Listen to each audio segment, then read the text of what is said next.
What's up, brother? Nothing much. You What's up with go. you? Hey, Bobby, I see you vibing. Feeling good, brother? Feeling I told good. Good to have you on today. Thank you for the invitation. Absolutely. How you been? Good. Actually, you know what? I was telling my friend earlier, I've adapted to being in the house. Isn't that scary a little bit though? It's like this is Listen, really like right, become very easy. right. I'm like, yo, is this really my new norm? Like, yo, I would never in 1,000 years think I love being around people and engaging. And so this is like, that's why I had to do my live interviews because I was like, I would go crazy in this house. Right, I exactly. would go crazy. Yeah, I'm pretty much the same way. I like meeting new people, and so this has been actually really good for me Right. because I didn't realize how introverted I was because Really? I didn't realize like I knew as a writer I kind of naturally like to have my own space and time, but this has been like nothing else before. I am cool. Woo. I am Yeah. cool. I have had no itching to go anywhere at all. And when I told my I was actually on Man Chat Monday with my job. It's just a talking show that we have for men, to the job. So we was Yes. on there. He was like, "So how are you dealing with this?" I was like, "Yo, I think, I think I've probably become an introvert. Like I'm used to it. So that's real life for you now, huh? Yeah, it's, Well, I'm glad to have you on, brother. You have made some transitions and come a long way. You are a man who just back in 2016, South Carolina, coming to Charlotte. Tell us right. about that experience. $300 in your pocket. Listen, yo, you better say it. That has been my testimony, and the reason that I put that out there is because, like, I'm from a small town in South Carolina, so you really don't see things like when you dream big, it don't normally happen. So I said I'm not only going to dream big. Like I got to put action behind this. Like I just felt like it's my purpose. I like to talk and I like to learn new things. So it was like the best combination. But I went to Charlotte. I was just contemplating. I was like, yo, should I do this? I really don't have that much money. And I'm a strong believer in faith. So I just was like, you know what? You won't know until you do it. So I took the step, and I had a cousin that stayed there. So I just slept on her couch until I could, get myself together. And you said that when you got to Charlotte, you already had your first interview lined. Well, not lined up, but it happened. Right. As soon as I got to Charlotte, my good friend, Kels, keeping up with Kels, she called me and she was like, "You in Charlotte yet?" I was like, "Yeah, I just got here like an hour. I'm trying to wait for my cousin to bring me the key." She was like, "So there's a woman influence panel going, and Michelle Williams and all these other names was gonna be there. And hey, you want to do it?" She said, "I can't make it. You can go in my spot." I was like, "Girl," I was like, I was shocked. This was my first time setting up the camera by myself, recording by myself, like handling everything by myself. I didn't have no time to come up with questions. So Yes. I was driving. Trying to make up questions, trying to do research, and trying to follow the map. I got lost like twice, but I was like, "Yo, it's getting dark. I'm not gonna stop. I don't care if I get there and they saying we leaving. Like, no, I'm doing this." So I got there, found it. So they was like, "All right, Michelle Williams and Yandy and all those." They was like, and some person. There was good names. They was gonna be there, and I was like, "Okay, all right." So I'm just sitting down, don't know anyone, other media Yeah. out there. They talking. I'm just like, dang, like this is really happening. So it happened. Did the questions. I was nervous. I know she could tell I was nervous. I was like, listen, I'm enjoying this. I was yes. Like I was like, okay. And it was my first one, but people that did it, it was like, yo, you was dope. It was like, we sorry that your people didn't come. I was like, I don't have a people. I do it by myself. It was like, really? It was like, yeah. And I was like, this actually is my first interview for my talk show. And it was like, no. And right then I built connections in Charlotte just from that one interview. I networked afterwards, and it was awesome. Wow. So just jumping in the car and saying, I'm going to do this. I don't care if I have to sleep on somebody's sofa. I don't Yep. care if I only have a few dollars in my pocket. You just did it. I didn't tell anyone, not even my mom, until a couple of days before I left, because I didn't want nobody saying, "You sure do this?" I wanted to trust myself. I didn't want nobody to try to stop me. So I was like, "Mom, I'm moving to Charlotte in a couple of days. She was like, a couple of days? I was like, yeah. Stay with her. Shout out to my cousin Sierra. I was like, my cousin said I can stay with her. And I'm going, she said, you got a job? Nope. I don't have a job yet, but I have an interview. I have an interview in a week. So I was going to go, that week. But I was like, I got an interview in a week. Went to the interview, got the job. And I was like, all right, I'm doing it. So I was like, you hear Johneri'o? Do it. Because I wanted to move to Atlanta first, but I was like, from a small town to Atlanta, I think that was too much. So I was like, Charlotte is growing. Charlotte is growing. Yes, it really is. It still is. I'm from Charlotte, so I know Charlotte very well. Where were you in Charlotte? Where were you stationed? I was living. I forgot the road. I forgot the road, but I know it was over there. It was downtown. It was like 2 exits from downtown. Okay, all right, gotcha. Well, that's awesome, man. But you were there for about a year or two, and then you moved to Be More. Right. So tell us about why that move happened. I was like, you know what? So by this time, still living in Charlotte, I went from like 3 jobs, and then I was working so before I moved to Be More, I had just started working at Hollister in the mall, and I really wasn't making no money. I felt like I was still, back to point A. Like I was like, dang, like I'm back to point A. Like if you look at me on social media, you'd think I have the world, but right now, nothing. All I have is interviews. That's all I have. So I was like, so I had another cousin that was a traveling nurse. Well, she's a traveling nurse, and she moved to Be More, and she was like, you want to come stay with me for a while? So I was like, shoot, ain't nothing really happening here for me in Charlotte no more. I ain't got no job. Hey, I'm going. So I rolled. Right. You know what? Be More is not that close and not that far from DC. So maybe, there'll be some media things. That whole year in Be More, I didn't do one interview. I felt sick. Not at all. Wow. No. So what was your stall? It was just finances. It was like just finances. I still had a hard time. Finances from job to job. And then when there were events in DC, I went and I interviewed John Singleton for Snowfall. It was this, a premiere of Snowfall. And that's when I met John Singleton. We did interviews with the rest of the cast. And that gave me hope again. Because like I tell everyone, my happiness comes from interviews. Like I can be broke, but if I could do a one interview, it just does something to me. It's my. So doing that one interview, knowing like I don't know how I was gonna pay my car insurance. Actually, I didn't pay car insurance for like 15 months because I didn't have the money, and my car got just a week before I moved to Atlanta. So at that point I was like, yo, it's always something. I was like, so my family was like, now you want to move to Atlanta? You ain't got no car. I was like, I'm moving to Atlanta. I was a phlebotomist at Quest Diagnostics in Baltimore. I got that job a month before I moved. So I was like, listen, I'm gonna save up. So my last check was $2,000. I moved to Atlanta with $2,000 with no car, no place to really stay. I was living in the Airbnb here for like a month. But I was like, yo, I'm doing it again. My face happened. I said, I'm doing it again. So I moved to Atlanta. Again, with having no car, with my last check, staying in the Airbnb while still trying to find a job. But it was CIAA weekend.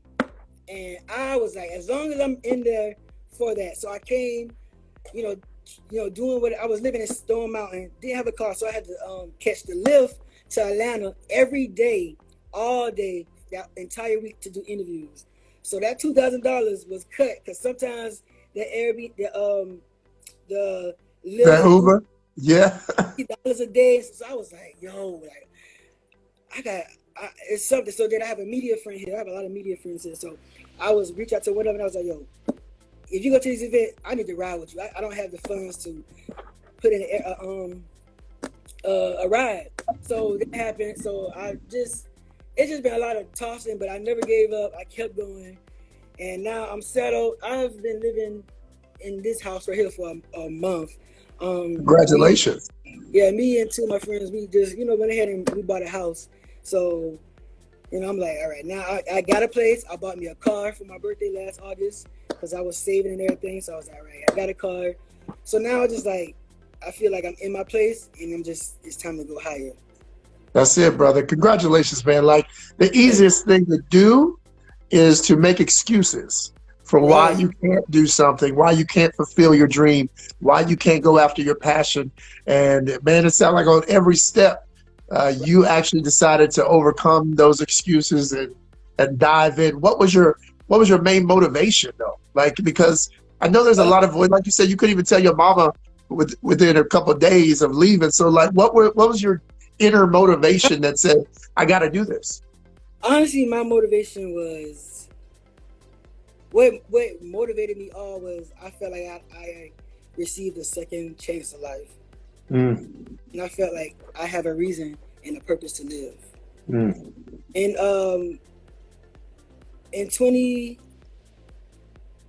I graduated from undergrad in 2014.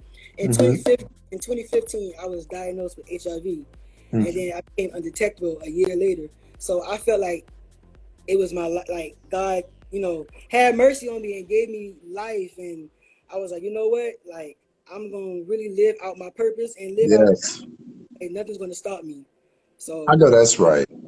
Well, I we're really, so grateful for that, brother, for sure. Like that's a testimony right there. right, yeah. So that's why I'm like, listen, I'm not stopping at all. I've been through too much, and I've always came up, you know, overcame it. So So where are you at now? Where you feel like you are in your career right now? Where are you?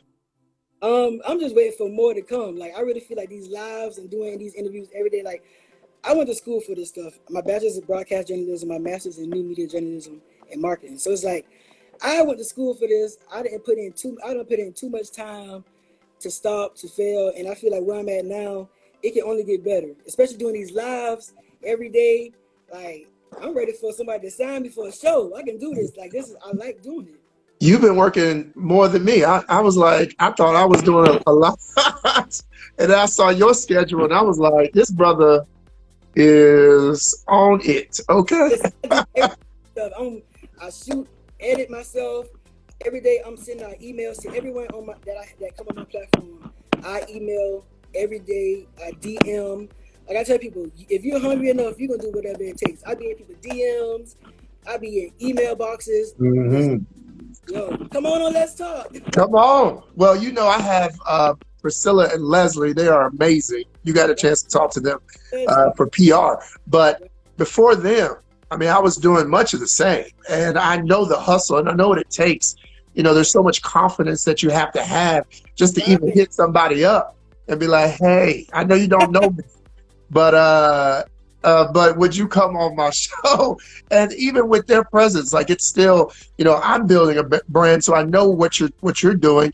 The energy that you have to put into something for people to start listening to you and trusting you as a source, it takes time. What has been the main thing that you've gone into to keeping people engaged with your platform?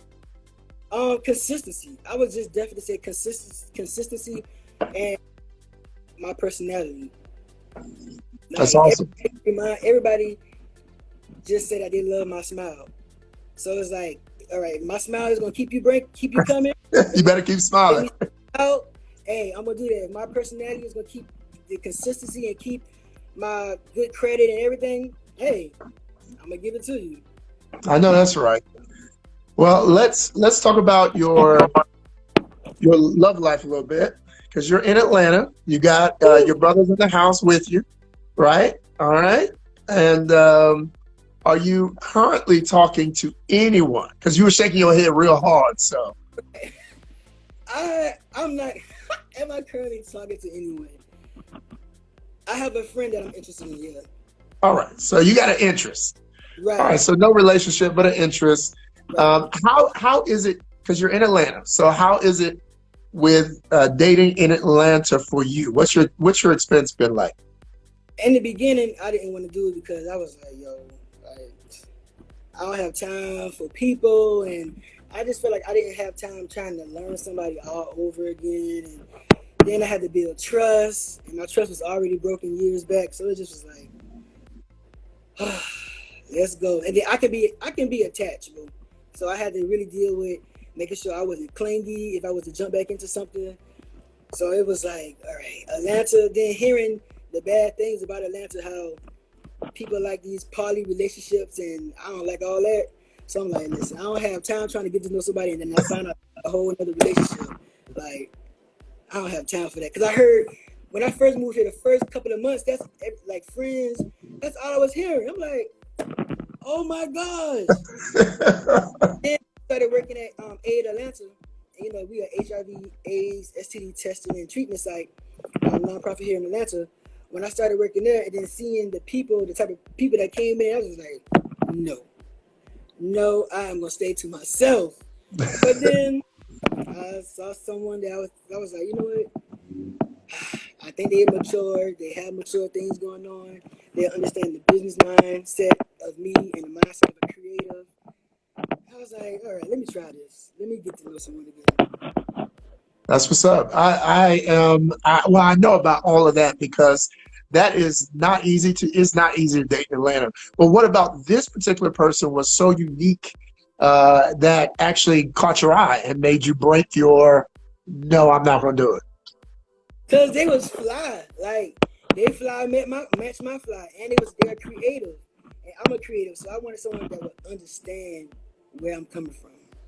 That's awesome. You're getting some brownie points from them right now, by the way. Hey.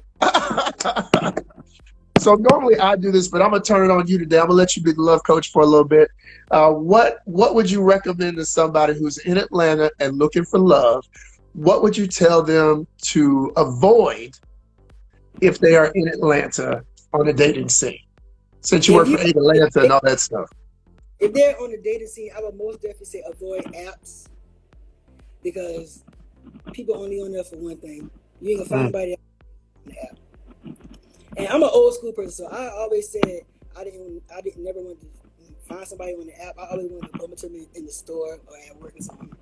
But just number one, love yourself, know what you want, don't just fall for anything. Again, don't go on those apps because some people don't want stuff on the app. Sex club, yeah, don't go to no sex club. Yes. Yeah, you're definitely not going to find much love in the sex club. I've never been to imagine that. I'm about to be 30, so I'm like, nah. But yeah, so don't go on these apps because people just want sex on the app. You're not gonna find nobody app. I would say 1 out of 5,000. Shoot, I'm being extra, but 1 out of 1,000,000. You might took it up. Don't want to date on the app, but avoid apps for dating. Sex clubs. You might find somebody in the club. I don't know. I'm not really a big clubber. I was when I was real young, but not really a clubber. But I know how to have a good time if I go out. Yeah, so I would say that. I would say avoid those things. Awesome. Yes, thank you for that. So what are you doing? Yeah, somebody said protect yourself. That's Henderson said protect yourself. That is correct. That actually be a main thing in Atlanta. Like just guard yourself, like really watch. Yeah. That's an epidemic that it needs to go down. So yeah. That's real. Let's talk about go back to you as the interviewer. What's been your favorite interview out of all the people? You started off with Michelle Williams and you've gone on. So what's your favorite interview? Oh my gosh. I don't know. My favorite interview. My favorite interview is just at the top of it goes up. The first thing that comes to mind. My favorite interview was my second interview, which was with David Banner, and only because he gave me so much wisdom. Like he gave me so much wisdom. Like he gave me so much wisdom. Like he gave me black wisdom. He gave me black man wisdom. He gave me entertainment wisdom. Like he just gave it all to me. So that was one interview I would never ever forget. That really was impactful. I love it. Well, let me have some fun with you and put you on the scene right now, Mr. Interviewer. Oh, I'm gonna let you take over the show. I'm gonna let you take over the show for a couple questions. How about that? I'm gonna let you take over the show for a couple questions. Listen, it is so nervous getting interviewed. Like, I'm never nervous doing the interview, but getting interviewed over here, like, I don't know, y'all see the camera move. I'm like, yo, this is crazy. You're like, what they gonna ask? Other side. How's it gonna be? Right. So yeah, I'm gonna let you get in your comfort zone so we can see your skills. Let you turn it over, and yeah, you can ask me a couple questions. So see what you do. Go ahead, get in your mode. I wasn't even prepared for this. Hold on. I know you aren't. That's the whole point. This is like reverse interviewing right now. I got you. I'm ready.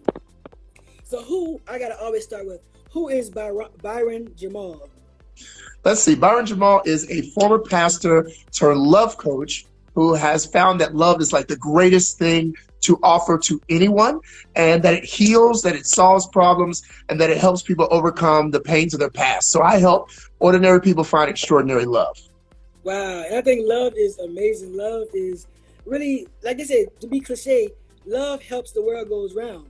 It does. Honestly, when would you say you found your deepest love? Whether it's a child, a wife, a family member, like your deepest love? When did you find your inner deep love? Absolutely. Actually, I feel like I found my true love when I tried to commit suicide and lived. After that process, I realized that the greatest love you ever have will be inside yourself. You have to start there, because John Maxwell has a law that he taught, one of his laws of leadership. It talks about the law of lid, and it talks about leadership, but I apply it to love. It says that a leader, the followers will never be higher than the leaders, the law of lid. So how good the leader is, that's how good the followers will be. And that's what I feel about love. You can't love anybody more than you love yourself. And you really can't even receive love any more than you love yourself. So the greatest love that you have is within yourself. And so that's what I had to learn, was to learn to love myself. Like Beyonce would say, flaws and all, and accept the journey for what it was and what it is and what it will be, and keep moving. I like how you said you had to stop yourself from suicide, right? Mm-hmm. So that says you didn't really love yourself at one point. Exactly. So how did you get out of that, from not loving yourself to loving yourself? Because I know it's been a process, having to have dealt with depression before and have to get back to loving yourself first to then love everything around you. How was that process for you, getting back to loving Byron? Absolutely. That's a great question, because what I actually love when people come to me for love coaching, this is the first thing I tell them. We all focus on goals. We are very goal driven as a society, but really the goal is not as important as the process. It's not as important as the effort towards the goal. Anytime you're trying to work out something, you are like, if you're trying to work out and get a new body, you will get discouraged if the first time you finish working out, you try to look at your body and see if you gained an ab or if you lost a pound. You will get discouraged because you're so focused on the goal. But I promise you, if you focus on the effort, if you focus on the process, then you can find contentment and peace. And to love yourself, you have to take it one day at a time. You have to say, today, I choose to love myself. Today, I got up and I was happy. I found something to do. I did something toward my vision. I saved some money today. Like, you got to find anything and everything to make the effort, the process, the highlighted thing over the goal. Because think about if you went to school and you were going to get your degree, if every day you woke up and said, I don't have a degree, you would be depressed every day for 4 years until you got a degree. So you got to focus on today. I went to class. Today, I learned a new topic. Today, I passed, so you got to take each day and to know that eventually the degree's coming. But if I focus on the effort, the degree is inevitable. I like that. Definitely. Love is just, it's a process, and it starts within. And once you then you can do what you do. You spread it. Yes. So when you first became speaking and changing people's lives, whether it's divorce or motivation or just giving them that inspiration, where do you draw your inspiration from? Well, I get my inspiration from my upbringing. I have parents who were very strong in faith, especially my mother actually was adopted. And when they saw me, they believed that I was the one to choose as a child. And that was a beautiful thing. I actually was born and placed in a nunnery before I was adopted. So I have very strong religious ties. I went to seminary and all of those things, pastored for a while. And coming out of that, I realized the scripture that changed my life really was very simple. It was the very simplest scripture probably in there is God is love. When I saw that, I realized that love is God. And just like you can't define God, you can't define love. Love is greater, but yet it's in everything. It's in how the universe connects to itself. It's in how the sun, how we rotate around the sun, how we live, how birds are able to chirp and find food, and how the whole ecosystem lives off of each other is based on love. How we interact. The moment right now, there's love. There's love in everything because there's God in everything. And when I learned that, it changed how I thought, how I lived, how I treated people. It made me want to do better and be better. And that's what I try to help others. If they want to aspire to higher, all they have to do is attach to love. What has been a situation you had to deal with within two people that came to you that's not communicating, properly, and they want this relationship, but the communication just wasn't key? What has been the craziest situation you've been in? Well, I've been in some crazy ones myself, to be honest. I have been, and I still struggle with being an amazing communicator. I think most men struggle with that because we're not born being told to talk. We're told to do. We're told to be performers, to make things happen, to, if it's not working, fix it.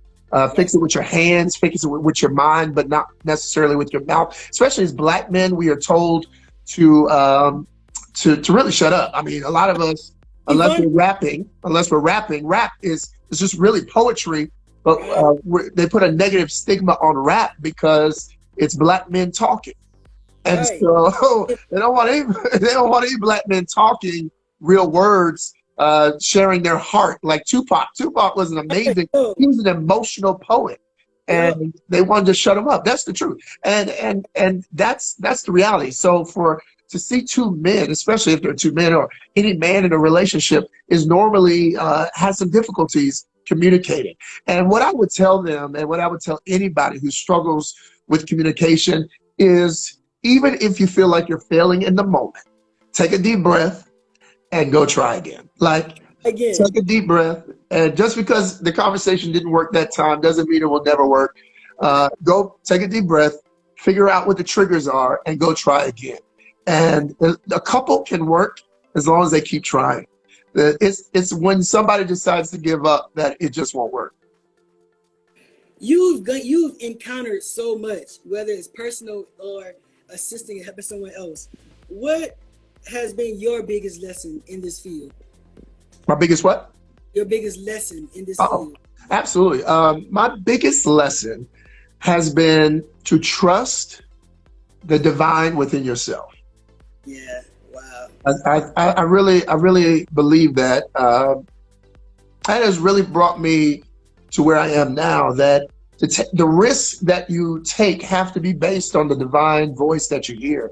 And so staying close to that divine voice, allowing that voice to have more prominence out of all the voices that are in your head. You spoke very highly of that earlier when you talked about you shut off, you didn't tell anybody about you moving. And the reason is because any voice that brings skepticism to the voice of God, the voice of the divine, the voice of your spirit that is speaking to you, that inner coach, as I often say, that is leading you in a positive direction, anything that would make you question or doubt that, you have to push it out. You have to set up any barrier you can to make sure that it doesn't influence your destiny. And so I have been very cautious about that, and have been very I'm like my dreams and my goals are like a baby now. I'm very cautious of who comes around and what that baby experiences, because it's yours and nobody else knows how to handle it like you. Now don't be trying to take over my show. What's next? Well, you're good. You're good. All right. Oh, I see you. I see you. I wasn't prepared, but I was like, yo, let me think. I see. Good job. Thank you, thank you. See, that's what I'm talking about. You've rolled. You did all the interviewing techniques and repeating back the words and feeding Yes. off of the answer and leading in. That boy good. Y'all better follow this man if y'all don't already. Hey. You get hearts for that, y'all. Give him some love. Show him some hearts on here. Tag some hearts for my brother. Man, you are on it, and you are really pushing. I am so proud of you. I just want to let you know that, brother to brother, black man to black man, you will keep doing what you're doing, and I promise you'll be interviewed more and more and more, because that's what greatness does. So I hope this is one of many times in your future that you get a chance to be on the other side of the microphone. Get used to it. That's right. You will, my man.